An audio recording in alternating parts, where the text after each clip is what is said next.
안녕하세요. 리얼리치 SS의 이춘환입니다. 지금 공공재개발 신청을 받았는데 생각보다 훨씬 많은 구역들이 신청을 했습니다. 약 70여 개 곳이 신청을 한 상태고요. 또 공공재건축은 또 강남권에서 재건축을 많이 준비하고 있는데 재건축은 반대하는 입장이 더 큰 것 같습니다. 공공재개발 같은 경우에는 주민들의 의견을 모으기도 어렵고 그 의견을 끌고 가는 리더도 좀 많이 힘들어하고, 그렇다 보니 정부에서 주는 인센티브를 받고 빨리 진행하는 게 낫다. 그리고 예전에 해제된 지역들이 그 주변에 보니 너무나 아파트를 잘 지어서 아파트 가격이 올라가 있고, 이런 모습을 보면서 부러움 반, 시기 반 하면서 우리는 왜 이렇게 늦게 했을까라는 후회도 많이 하셨을 것 같습니다. 그래서 생각보다 많은 공공재개발 신청을 한 상태고요. 지금 이제 서울 전체의 아파트 가격이 올라가고 아파트의 공급에 대한 시그널이 없는 상태에서, 그럼 공공재개발에 대한 기대가 굉장히 클 것 같고, 지금 갖고 계신 그 조합원들 뿐만 아니라 새로 매수하시려는 분들 또는 청약을 하시려는 분들, 나중에 서울에 또 반드시 거주하고 싶어 하시는 분들이 기대가 클 거라고 보고 있습니다. 그래서 공공재개발 투자의 바람이 아주 거세게 불 걸로 보고 있고요. 올 연말 그리고 내년 3월에 발표를 할 예정이기 때문에, 발표가 나면 아무래도 이 지금 공공재개발로 지정된 곳에 제가 봤을 때는 투자의 광풍이 불지 않을까. 그래서 이 영상을 보시는 분들은 미리미리 지금 여기에서 조합원들의 그 주민들의 동의율이라든가 진행사항이 빨리 진행될 만한 그런 요소가 있는 곳들은 미리미리 현장에도 좀 가보시고 정보를 모아 놓으시는 게 필요하지 않을까 생각이 듭니다.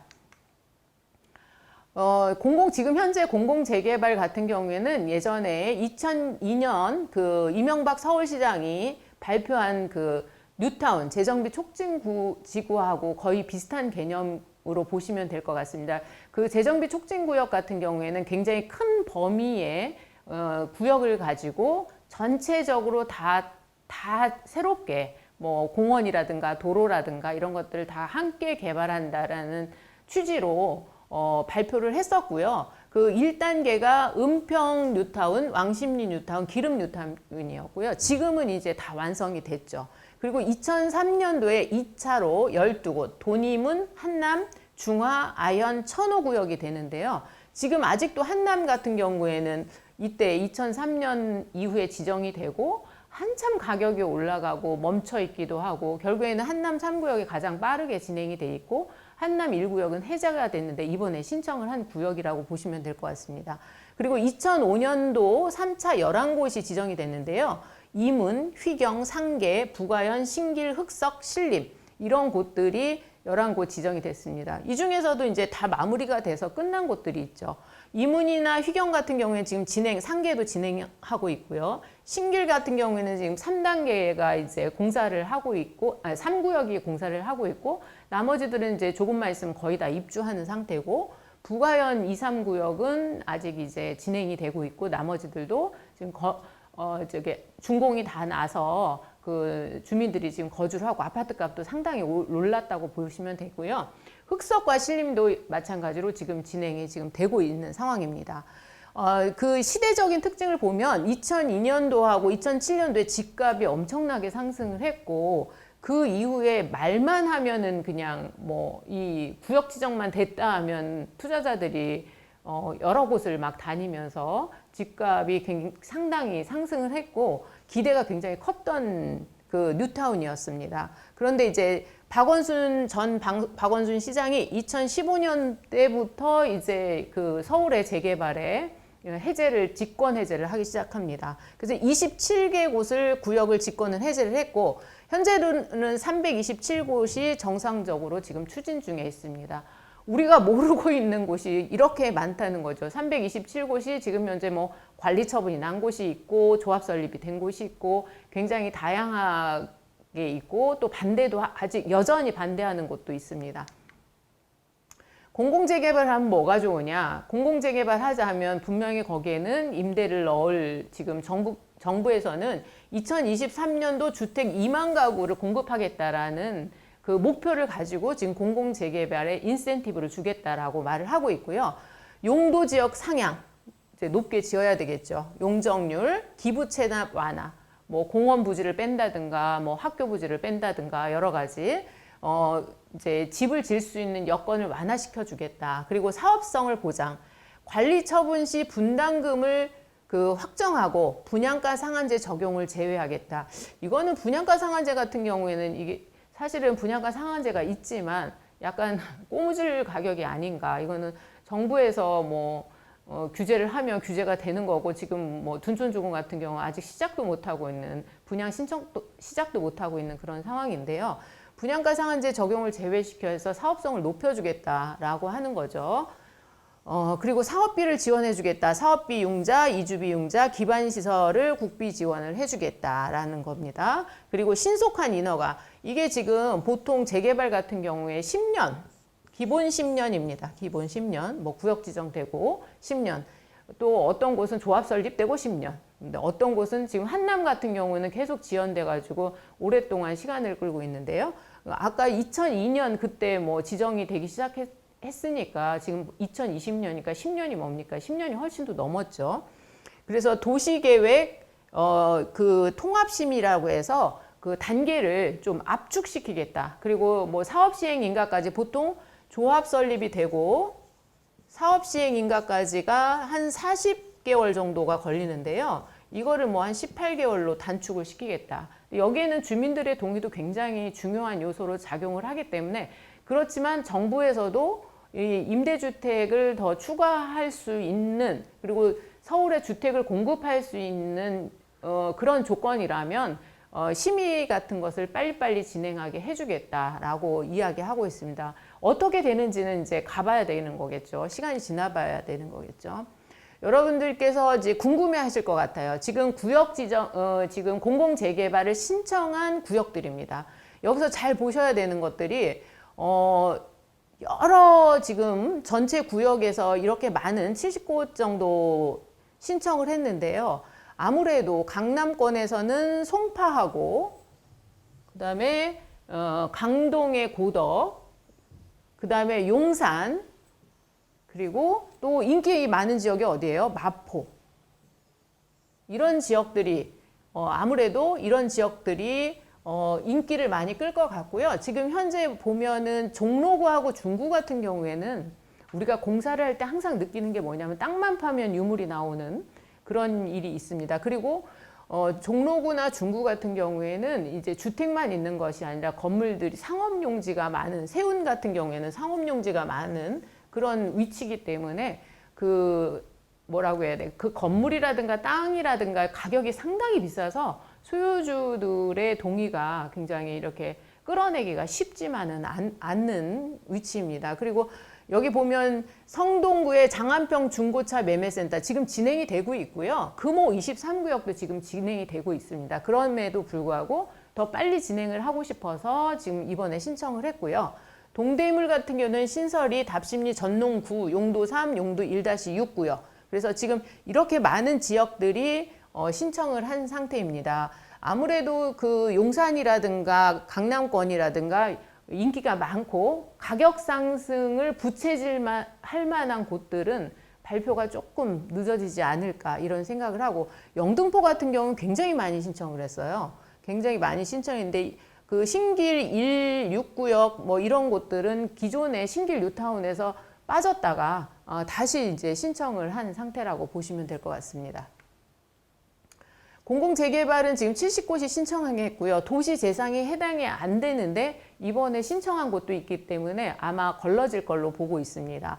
구역 지정 요건, 주거 정비 지수, 동의율을 구청에서 검토하고 서울시에 추천하게 됩니다. 그리고 LH, 한국토지주택공사와 서울주택도시공사의 계획과 입지 분석, 관계부서의 협의, 선정위원회를 상정해서 선정을 하게 되고요.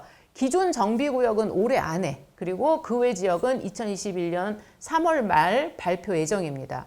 현재 공공재개발 같은 경우는 조합원 분양이 50%, 아현 같은 경우에는 사실 조합원 인원수가 굉장히 많습니다. 그렇기 때문에 이것이 그냥 조합만 가서는 용적률 상향 같은 거 없이 그냥 재개발로 갔을 때는 수익성이 오히려 낮아질 수도 있는 그런 단점을 갖고 있는데, 이제 용적률을 상향하고 용도 지역을 상향 조정을 함으로써 그 지금 부족한 사업성을 더 보충하겠다라는 이야기고요.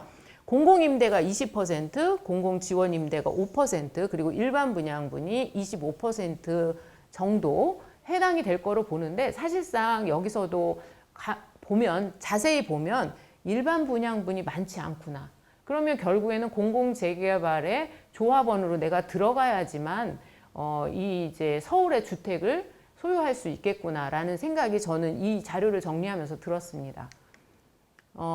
공공재개발이 신청은 이번이 최소 동의율이 10%였기 때문에 90% 동의를 해도 문제가 많이 나오는 것이 재개발, 재건축, 정비사업입니다. 그런데 이제 10% 동의율을 가지고 신청을 했기 때문에 나머지 동의율을 끌어낸다는 게 참 쉬운 일은 아니고요. 그래서 여러분들께서 만약에 내가 지금 공공재개발을 신청한 곳에 관심이 있다면은 지금 여기 성북 1구역 같은 경우에는 추진위원회도 지금 만들어져 있는 상태인데 76%면 상당히 높은 동의율을 받고 있고, 장위 9구역, 장위 구역 같은 경우는 굉장히 위치도 좋습니다. 그리고 한남 1구역, 원효로 1가 이런 곳들은 지금 동의율이 높기 때문에 만약에 내가 투자로 내가 이제 서울의 아파트를 갖고 계신 분들은 미리 들어가셔서 매수하시는 것도 저는 좋은 방법이라고 생각을 합니다. 여기에서 항상 여러분들이 잘 알아봐야 돼요. 조합 같은 데 전화를 해보거나 뭐 추진위원회 사무실에 전화를 하면 굉장히 긍정적으로 말을 합니다. 그래서 여러 가지 정보를 다 취합을 하셔서 현재 이 지금 공공재개발 신청한 곳에 뭐 지역주택조합이 들어와서 막 동의를 구하고 있는 경우도 있고요. 그 다음에 조합원 인원이 굉장히 많은 경우도 있고, 어떤 경우는 상가 조합원 비율이 높아서 예전부터 계속적으로 반대하는 경우도 있습니다. 예전에 이제 그 재개발로 구역 지정이 됐다가 해제된 지역들을 가만히 보면 반대하시는 이유들이 계속적으로 나오는 그런 모습을 볼 때, 이러면 또 사업 진행이 좀 어렵겠구나. 혹은 어떤 경우에는 어떤 구역 같은 경우에 너무나 큰 교회가 있어서, 종교단체가 있어서 이거를 그 구역에 포함해서 진행하는 게 굉장히 어렵겠구나. 뭐 이런 것들을 여러분들이 한번 그 현장을 돌아다니시면서 이제 뭐 부동산 중개사무소도 들려보고, 그다음에 추진위원회에서 하는 이야기도 들어보고, 그다음에 이제 뉴스도 좀 검색해 보시고, 이 구역이 어떤 히스토리를 갖고 있는지 한번 찾아보시는 게 굉장히 중요할 거고요. 반대하는 이유가 있어요. 지금은 공공재개발이라고 해서 사업성이 안 좋다고 해서 반대하는 구역들도 있고요. 그리고 일부 추진하시는 임원들이 그냥 결정해서 올린 경우도 있거든요. 그리고 약 지금 70곳이 신청을 했는데 최대 한 뭐 20곳까지 지금 공공재개발로 지정을 한다고는 하는데 수도 아직은 정확하지 않습니다. 그래서 공공재개발에 선정이 되지 않더라도 그 지역 주민들의 동의율이 높고 뭐 노후도라든가 이런 것들이 다 충족이 된다면 여러분들이 투자를 하셔도 충분히 좋은 기회를 만들 수 있을 거라 보고요. 지금 전체적인 서울 집값이 상승하고 있고 수도권 집값이 상승하고 있는데, 이 수도권 집값이 다시 서울 쪽으로 옮겨올 수 있다. 그런데 그 도화선이 되는 것이 공공재개발일 수 있다는 게 제 생각입니다. 그래서 지금 주변에 내가 지금 여기 살기 좋고 괜찮다라고 생각을 하시면, 내가 만약에 성북구에 살고 있다거나 이렇게 되면 성북구에 해당되는 공공재개발 지역들을 한 번씩 둘러보시는 것도 굉장히 중요하다, 이런 생각이 듭니다. 예전에 2006년, 2008년 때도 굉장히 뜨거웠던 그 뉴타운 사업들이었는데요.